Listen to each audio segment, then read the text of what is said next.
हिमाचल प्रदेश को सेब राज्य का दर्जा हासिल है और यहाँ के किसान व बागवान अब पुष्प उत्पादन में भी अपना नाम कमाने लगे हैं। फल उत्पादन में वृद्धि के लिए मधुमक्खियों का अहम योगदान रहता है, क्योंकि ये मधुमक्खियाँ पर परागण प्रक्रिया में सहायक होती हैं। यही कारण है कि सेब बागवान पिछले कई वर्षों से अपने बागीचों में मधुमक्खी पालन भी करते आ रहे हैं। किसानों और बागवानों को बेहतर ढंग से मधुमक्खी पालन का प्रशिक्षण देने में डॉक्टर YS परमार बागवानी व वानिकी विश्वविद्यालय नौणी का अहम योगदान रहा है। विश्वविद्यालय के कीट पालन विभाग को भारतीय कृषि अनुसंधान परिषद द्वारा मधुमक्खी पालन के क्षेत्र में बेहतर अनुसंधान के लिए हाल ही में देश के सर्वश्रेष्ठ अनुसंधान केंद्र का पुरस्कार दिया गया है। मौन पालन विभाग के वैज्ञानिक डॉक्टर हरीश शर्मा ने बताया कि विश्वविद्यालय में पिछले कई वर्षों से मधुमक्खियों के बेहतर पालन पर अनुसंधान किया जा रहा है और हिमाचल प्रदेश एशिया का पहला ऐसा राज्य है जहां सेब उत्पादन बढ़ाने के लिए मधुमक्खियों की मदद ली जा रही है। लिए एक बहुत गौरव की बात है कि जो अभी मार्च में हाल ही में हमारी कार्यशाला होती है, जिसमें हमारे देश के विभिन्न प्रांतों के लगभग 27 केंद्र आए हुए थे, उसमें हमें हमारे कार्य को प्रथम स्थान पर आंका गया। तो इस स्थान पर हम इससे पहले भी जो हमारी कार्यशाला थी 2016 में हुई थी, उसमें भी हम अनुसंधान में प्रथम स्थान पर ही रहे थे।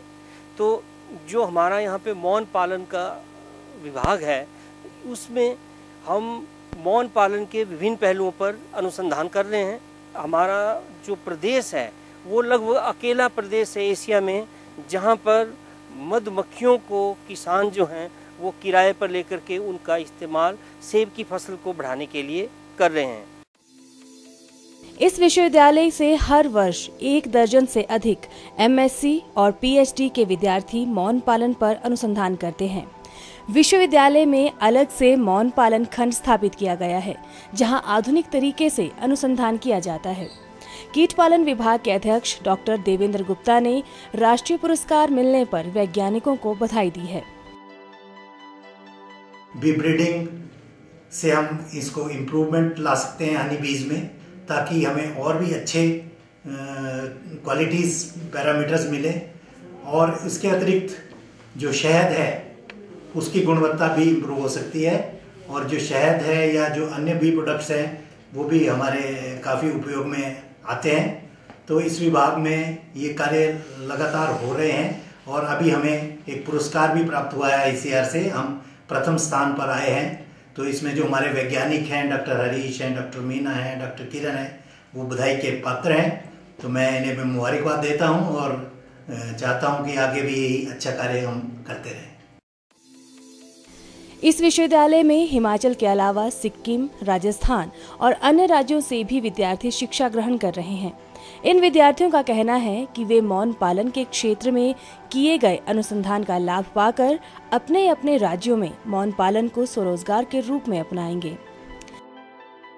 हम पिछले 1 साल से हमारा ELP में हम ये मधुमक्खी का कैसे रखते, इनका उत्पादन और पालन का ऊपर काम कर रहे और ये हम सीख रहे कि मधुमक्खी ऐसी चीज़ है कि वो हमारा वातावरण और हमारा परिवार में बहुत ही एक महत्वपूर्ण काम करती है। जैसे फल उगना से लेकर फल का उत्पादन से लेकर पॉलिनेशन तक मधुमक्खियों का पूरा काम है और उसका हटा के भी मधुमक्खियाँ से हम हनी ले सकते हैं। हम लोग यहाँ पे 1 साल से ट्रेनिंग ले रहे हैं और सिर्फ एक ही जगह नहीं, हम लोग कुल्लू और बहुत अलग अलग जगहों से ट्रेनिंग लेकर आए हैं और अब इतने हम लोग एक्सपर्ट हो चुके हैं कि खुद भी अपायरी हैंडल कर सकते हैं। और मैं राजस्थान से हूँ, तो अगर मैं वहाँ भी जाऊँ तो वहाँ के लोगों को भी इस चीज़ की नॉलेज प्रोवाइड कर सकती हूँ। मधुमक्खियाँ एक और जहां फल बागीचों में पर परागण क्रिया में मददगार बनती हैं, वहीं इनका उच्च गुणवत्ता वाला शहद सेहत के लिए भी लाभकारी माना जाता है। Bureau report DD news Shimla.